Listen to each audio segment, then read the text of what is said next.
ಇದು BNN digital ಮಾಧ್ಯಮದ ಫಲಶ್ರುತಿ.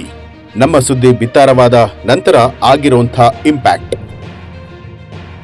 BNN digital media ವತಿಯಿಂದ ಸರ್ಕಾರ ಹಾಗೂ ಕಂದಾಯ ಸಚಿವರಿಗೆ ಬನಶಂಕರಿ ಉಪನೋಂದಣಿ ಕಚೇರಿಗಳ ಅಧಿಕಾರಿಗಳ ವಿರುದ್ಧ ಮಾಡಿದ ಅಕ್ರಮ ನೋಂದಣಿ ವಿಚಾರಕ್ಕೆ ಸಂಬಂಧಪಟ್ಟ ಹಾಗೆ ಲಾಗಿನ್ ID ಮತ್ತು ವರ್ಗಾವಣೆ ವಿಚಾರಕ್ಕೆ ಸಂಬಂಧಪಟ್ಟ ಹಾಗೆ ವ್ಯಾಪಕ ವರದಿಯನ್ನ ನೀಡಿದ ಹಿನ್ನೆಲೆಯಲ್ಲಿ ತಾರೀಕು 9/1/2025 ಮಾನ್ಯ ಕಂದಾಯ ಸಚಿವರಾದ ಶ್ರೀ ಕೃಷ್ಣ ಬೈರೇಗೌಡ, ಕಂದಾಯ ಪ್ರಧಾನ ಕಾರ್ಯದರ್ಶಿಗಳು ಶ್ರೀಮತಿ ರಶ್ಮಿ ಮಹೇಶ್, ನೋಂದಣಿ ಮತ್ತು ಮುದ್ರಾಂಕ ಆಯುಕ್ತರಾದಂಥ ಶ್ರೀ ದಯಾನಂದ್, DIGRಗಳಾದ ಮಹೇಶ್ ಪಂಡಿತ್, AIGRಗಳಾದ HL ಪ್ರಭಾಕರ ಮತ್ತು ಅಡ್ವೊಕೇಟ್ ಜನರಲ್ ಕರ್ನಾಟಕ ಸರ್ಕಾರ ಇವರ ಜೊತೆಯಲ್ಲಿ ಸರ್ಕಾರಿ ವಕೀಲರ ಜೊತೆಯಲ್ಲಿ ಉಪಸ್ಥಿತರಾಗಿದ್ದು, ತಾರೀಕು 15/1/2025 ಕರ್ನಾಟಕ ಸರ್ವೋಚ್ಚ ನ್ಯಾಯಾಲಯದಲ್ಲಿ ಉಪನೋಂದಣಿ ಅಧಿಕಾರಿಗಳ ವರ್ಗಾವಣೆ ವ್ಯಾಜ್ಯವು ಬರ್ತಾ ಇದ್ದು, ಅದಕ್ಕೆ ಸಂಪೂರ್ಣ ತಯಾರಿಗಳನ್ನು ಮಾಡಿರುವಂತಹ ಹಾಗೂ ಮಾಡಿಕೊಳ್ಳುವಂತಹ ವಿಚಾರಕ್ಕೆ ಸಂಬಂಧಪಟ್ಟ ಹಾಗೆ ಸುಮಾರು 2 ಗಂಟೆಗಳ ಕಾಲ ಸಭೆಯಲ್ಲಿ ಚರ್ಚೆಯನ್ನು ನಡೆಸಲಾಯಿತು.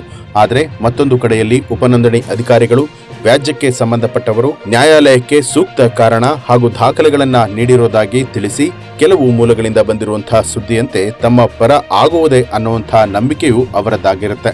ಆದರೆ ಸರ್ಕಾರದ ನಿಲುವು ಮತ್ತು ಈ ವ್ಯಾಜ್ಯದಲ್ಲಿರುವಂತಹ ಅಧಿಕಾರಿಗಳ ಹಣೆಬರಹವು ನ್ಯಾಯಾಧೀಶರ ಆದೇಶವೇ ಅಂತಿಮವಾಗಿರುತ್ತೆ.